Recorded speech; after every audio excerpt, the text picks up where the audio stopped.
Bonjour tout le monde, bienvenue dans une nouvelle vidéo.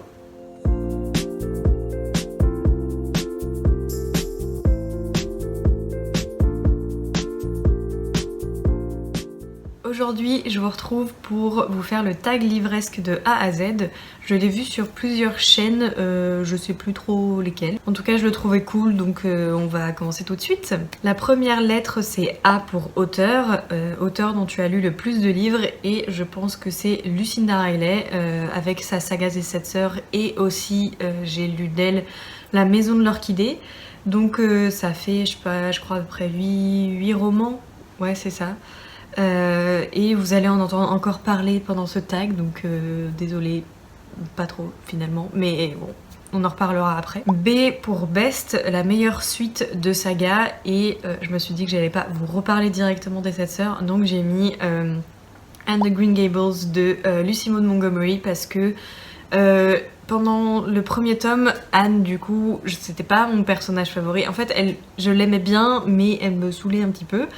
Et j'aime beaucoup plus son évolution dans les romans qui suivent. J'aime énormément quand elle est à l'université. C'est l'un de mes romans favoris. Et aussi le 5e tome, Anne et sa maison de rêve. J'adore ce tome-là parce que j'aime énormément Anne et comment elle évolue. Et aussi les nouveaux personnages secondaires. Donc voilà, c'est une saga que j'aime beaucoup, que j'ai découvert l'année dernière. Et si jamais vous l'avez pas encore découverte, je vous invite vivement à le faire parce que c'est une saga qui est très douce, qui est pleine d'imagination parce que Anne a une imagination folle. Et aussi on voit un peu les paysages du Canada et notamment de l'île du Prince-Édouard, donc c'est toujours cool de voyager un petit peu à travers les livres. C'est pour Current, donc ma lecture en cours, et actuellement quand je tourne on est le 13 mai. Et j'ai terminé hier ou avant-hier un livre, je vais pas vous le dire parce que j'aurai la question juste après. Et bah pour l'instant j'en ai pas repris, tout simplement parce que j'ai commencé un livre hier soir et j'étais tellement fatiguée que je me suis endormie dessus, donc bah pour l'instant j'ai rien. Mais ça ne saurait tarder, hein. Je prendrai peut-être un livre ce soir, je sais pas trop encore lequel.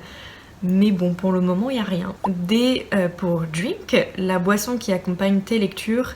Et la plupart du temps, c'est du thé, parce que je ne bois aucune autre boisson chaude. Je n'aime pas du tout le café, et j'aime bien juste son odeur. Et après, quand il fait plus chaud, c'est souvent soit du thé glacé ou du sirop, genre sirop de menthe ou des trucs comme ça, j'aime bien. Mais voilà, la plupart du temps c'est du thé. E pour e-book, e-books ou roman papier, et je lis principalement sur papier. Enfin voilà, j'ai une liseuse, mais c'est pas mon premier réflexe d'acheter des livres sur ma liseuse. Je préfère les avoir en papier, j'aime bien l'objet livre. Et j'adore l'odeur des pages. Enfin, j'aime bien la texture sur la peau, le fait de pouvoir feuilleter le livre, savoir combien il me reste de pages, machin, bref, j'aime beaucoup. Mais j'aime aussi la liseuse. J'avais lu Pachinko sur ma liseuse. J'avais pu l'emmener en vacances parce que c'est quand même une sacrée pavasse, Pachinko. Je sais plus combien de pages il fait, mais bon, en gros, c'est de cette épaisseur-là.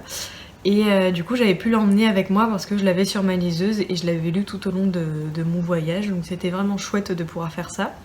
Mais c'est vrai que je lis principalement sur papier. F pour fictif, un personnage fictif avec lequel tu serais effectivement sorti au lycée. Et du coup en préparant ce tag j'y ai réfléchi. La réponse est venue assez rapidement, malheureusement. Quand je repense à moi au lycée, j'étais à fond dans After de Anna Todd et je voulais un mec comme Hardin. Quelle idée! Pourquoi? Parce que j'étais complètement tarée, mais vraiment Hardin c'est le personnage le plus toxique de la Terre. Vraiment, ce mec est... Ouf, j'allais dire un truc pas trop sympa, vraiment ça m'a traversé l'esprit, je me suis dit est-ce que je le dis? Non. Mais ouais, non, Hardin il est horrible comme personnage et pourtant c'était mon crush fictif. Enfin j'en ai eu beaucoup des crushs fictifs, mais lui il est resté un peu trop longtemps. Mais ouais, j'aurais succombé à Hardin dans mes années lycée. Plus maintenant, hein, maintenant il me dégue, il me vraiment me dégoûte, mais bon. c'est des choix d'adolescente, on va dire ça comme ça. G c'est pour Glad, un roman auquel tu es contente d'avoir donné une chance, et j'ai choisi La chorale des dames de Chilbury de Jennifer Ryan.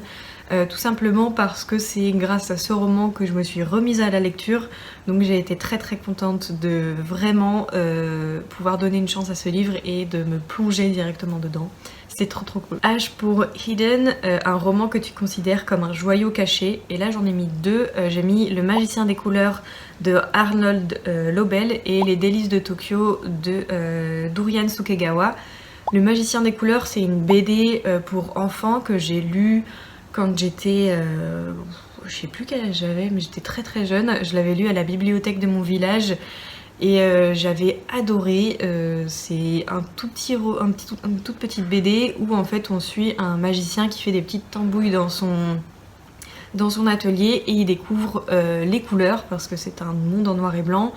Et au départ, il découvre une seule couleur, puis une autre, donc il décide de repeindre tout le monde dans une certaine couleur, mais ça a des conséquences, machin, et après, au fur et à mesure, il trouve plein d'autres couleurs et ça illumine le monde. C'était trop cool, c'est trop mignon, et vraiment, offrez ça à vos enfants, c'est trop chou. Et Les délices de Tokyo, je l'ai lu il y a pas très longtemps, et j'ai pas eu un coup de cœur pour tout vous dire, mais je trouve que c'est un roman extrêmement doux. En fait, Les délices de Tokyo, ça raconte l'histoire de Tokue, une vieille femme qui veut travailler dans une échoppe de dorayaki, qui est tenue par Sentaro. Et au départ, Sentaro est très réticent et il finit par embaucher Tokue, et il voit sa clientèle doubler. Mais petit à petit, sa clientèle déserte un peu à cause d'un secret que Tokue a. Mais j'ai trouvé que la relation entre les deux était extrêmement touchante. Il y a aussi une adolescente qui est l'un des autres personnages principaux. Et leur relation à tous les trois est très touchante, et vraiment j'ai beaucoup aimé. J'ai vu par la suite le film qui a été adapté en 2000, bon, je sais plus trop quand. Mais j'ai trouvé le film extrêmement touchant aussi. J'ai pleuré comme pour le livre, mais je sais pas, ce livre a une saveur très douce et très particulière, parce que comme beaucoup de romans japonais, c'est un rythme qui est très lent, et moi j'aime énormément ça. Et je sais pas, je saurais pas vous dire pourquoi ce livre est un petit roman caché, mais je l'aime beaucoup et il a une place un peu particulière. Bref, je ne sais pas trop quoi vous dire, pourquoi je l'ai mis là, mais je trouve qu'il mérite d'être lu et mérite d'être découvert. I pour important, un moment important dans ta vie de lectrice, et là j'ai mis 3 romans. Tout d'abord, j'ai mis Oscar et la Dame Rose de Eric Emmanuel Schmitt. Je vous en ai parlé dans une de mes dernières vidéos. Voilà, c'est ma première claque de lectrice. J'ai pleuré toutes les larmes de mon corps. En général, je pleure souvent. Dans les romans dont je vais vous parler, j'ai souvent pleuré. Et pour les 3, je crois que c'est le cas. Donc bon. Oscar et la Dame Rose pour les raisons que je vous ai dites dans ma dernière vidéo. Première claque de lectrice, contexte familial qui a fait que c'était très marquant. Ensuite, j'ai lu Moi, Christiane F, 13 ans, droguée prostituée à l'âge de mes 16 ans, et je l'ai lu en une après-midi d'une traite. Ça a été aussi une énorme claque.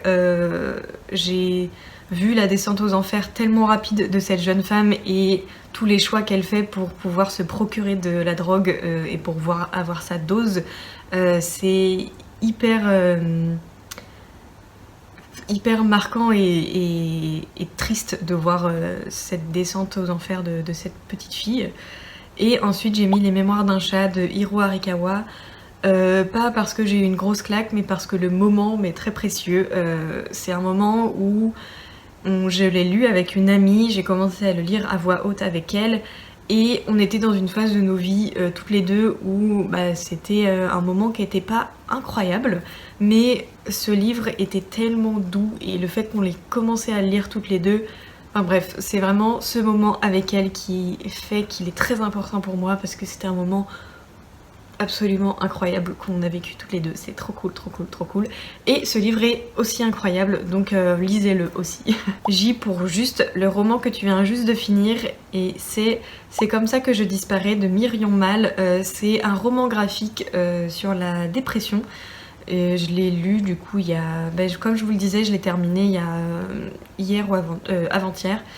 Et j'ai adoré, là aussi j'ai beaucoup pleuré, mais il est très bien, juste faites attention si jamais la dépression est un sujet un peu compliqué pour vous, ça en parle dans ce roman graphique. K pour Kind, le genre de roman que tu n'iras jamais, et j'ai mis l'horreur. Voilà, tout simplement, je suis une flippette, donc je vais pas m'infliger ça. Et je pense que les thrillers non plus, enfin... Peut-être que ça me ferait moins flipper, mais bon... si je peux m'éloigner du sentiment de peur et de flip, je le fais. Voilà. L pour long, le roman le plus long que tu aies jamais lu, et j'ai mis La Sœur du Soleil de Lucinda Riley parce que je l'ai lu en format poche et il fait 980 pages je crois. Et celui de l'année dernière c'était Le Cœur singulier de Millie Davis de S.A. Yarmouth qui fait 700 et quelques pages et c'est un grand format. Et tous les deux, je les ai beaucoup aimés. Le Cœur singulier d'Emily Davis, c'est l'une de mes lectures favorites de l'année 2022. Donc je vous invite à... En fait, je vous invite à lire tous les livres dont je parle dans cette vidéo, à part After. Ne lisez pas, c'est pas très intéressant. Pourtant, j'ai lu les 5, mais... 5, 6... Enfin, en tout cas, j'ai lu toute la saga et bon... C'est mauvais, bref. M pour Major, le roman qui t'a causé le plus gros book hangover, le trop-plein livresque, tu ne pouvais plus lire après ça. Et c'est pas un roman, mais c'est un lieu, la fac. Voilà, yes. Oui, la fac et les lectures obligatoires de la fac m'ont fait détester la lecture, donc pendant très longtemps j'ai arrêté de lire à cause de ça. Et voilà, comme je vous le disais, je l'ai recommencé à lire grâce à la chorale des dames de Chilbury. Mais effectivement, la fac m'a causé une grosse panne de lecture parce que je n'aimais pas du tout le fait de me voir imposer mes lectures et j'avais associé ça au travail et plus au plaisir. Donc voilà, pendant très longtemps j'ai arrêté de lire à cause de ça. N pour nombre, le nombre de bibliothèques ou de meubles que tu possèdes. Et j'ai mis 0 parce que pour l'instant je suis en location et c'est une location meublée, donc c'est pas mes bibliothèques et je vais bientôt déménager et là j'aurai mes bibliothèques. Je sais pas encore combien j'en aurai, mais voilà, j'ai très hâte d'avoir ma propre bibliothèque, mon propre meuble que je sacralise peut-être un peu trop, mais pour l'instant je fais avec ce que j'ai. Je vous le montrerai tout à l'heure. O pour One, un roman que tu as lu plusieurs fois, et vu que je relis très peu mes livres, j'ai mis celui que j'ai relu le plus récemment, c'est La Sélection de Caracas. J'ai relu la trilogie l'été dernier. P pour préféré, ton endroit préféré pour lire. Et il n'y en a pas un en particulier, mais j'aime juste lire dans un endroit calme. Donc tout endroit calme, confortable, voilà, c'est ce que j'aime. Alors si vous entendez des bruits un peu à l'extérieur, je sais pas trop ce qui se passe, quelqu'un doit laver sa voiture, un truc comme ça. Mais j'ai voulu filmer aujourd'hui parce que, alléluia, il fait beau, demain il pleut. Mais voilà, je me suis dit qu'au moins j'aurais une lumière un peu plus potable que dans les vidéos précédentes. Q pour quote, une citation d'un livre que tu as lu qui t'inspire et qui te fait ressentir plein d'émotions.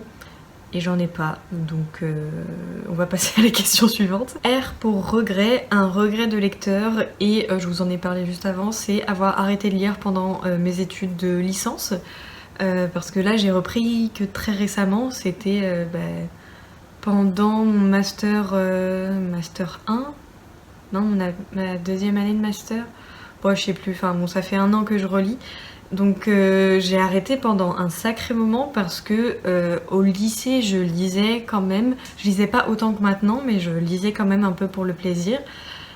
Et après en licence j'ai complètement arrêté et jusque pendant 4 ans, 4-5 ans peut-être, un truc comme ça, et j'ai repris que très récemment et ça m'avait, enfin j'avais oublié à quel point ça m'avait manqué quoi. S pour série, une série que tu as commencé mais jamais finie et dont tous les livres sont sortis, et j'en ai aucune parce que comme je vous disais, je ne lis pas énormément de sagas et quand j'en lis une, j'aime bien enchaîner les tomes. Donc là les 2 seules sagas auxquelles je pense c'est Les 7 Sœurs et Anne de Green Gables, c'est les seules qui sont en cours et je suis à jour pour les 2 ou en tout cas presque. Voilà, j'ai pas encore lu le livre qui est tout juste paru pour Anne de Green Gables et l'autre tome des 7 Sœurs. On en parlera juste après. T pour 3 de tes livres préférés de tous les temps. Et là ça a été extrêmement dur et je me suis dit je vais pas en parler de ceux dont je parle tout le temps. Donc j'ai choisi Mathilda de Roald Dahl parce que c'est un roman jeunesse que j'adore et que j'aime par-dessus tout.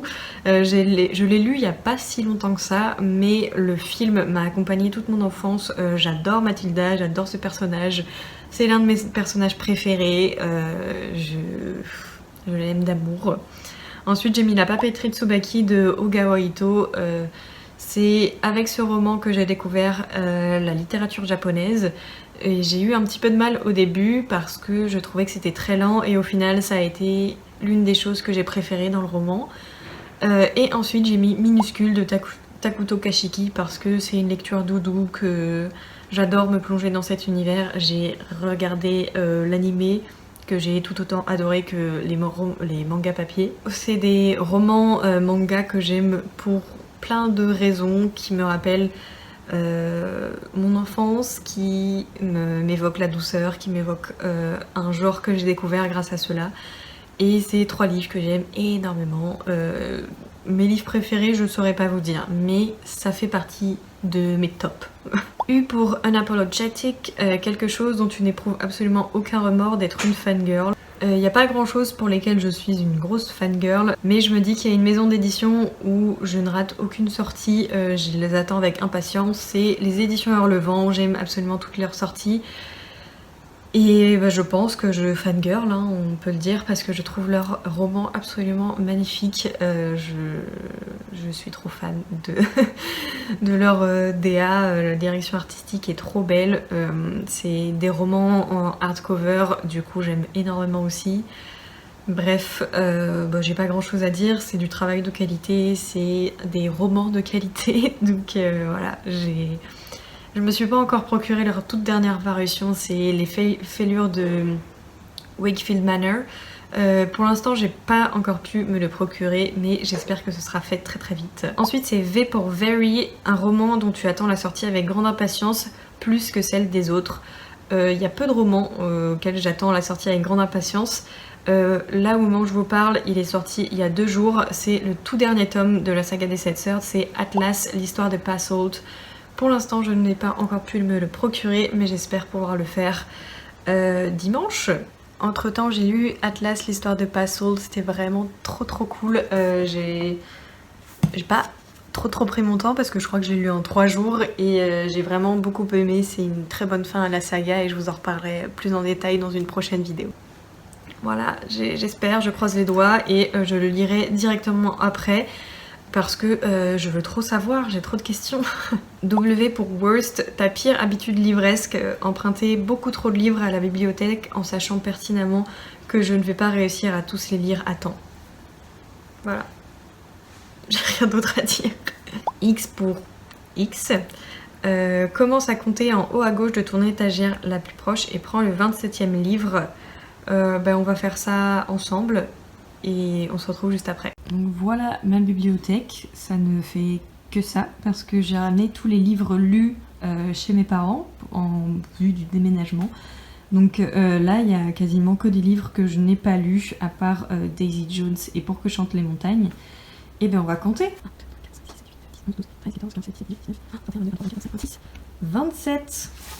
Et ben c'est pas très intéressant, c'est un dictionnaire espagnol de la Real Academia. Voilà, je fais des études en traduction, c'est pour ça.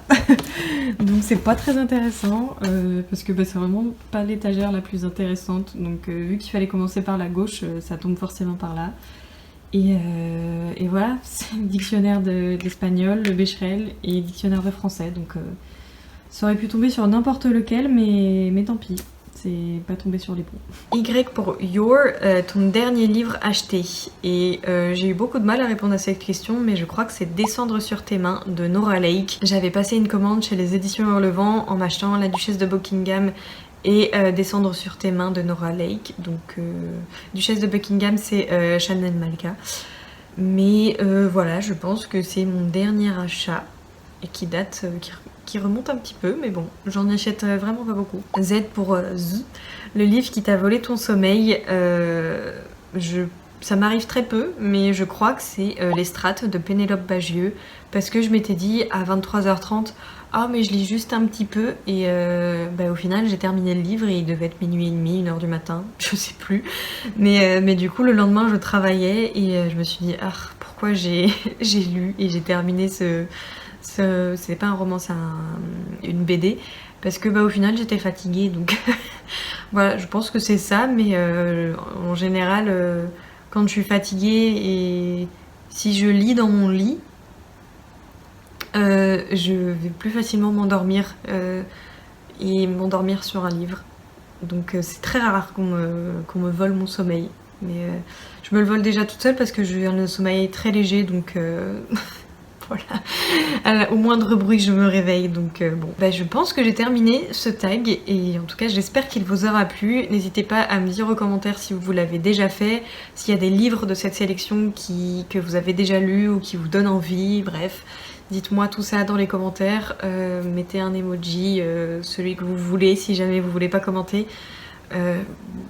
Aimez la vidéo, voilà, abonnez-vous.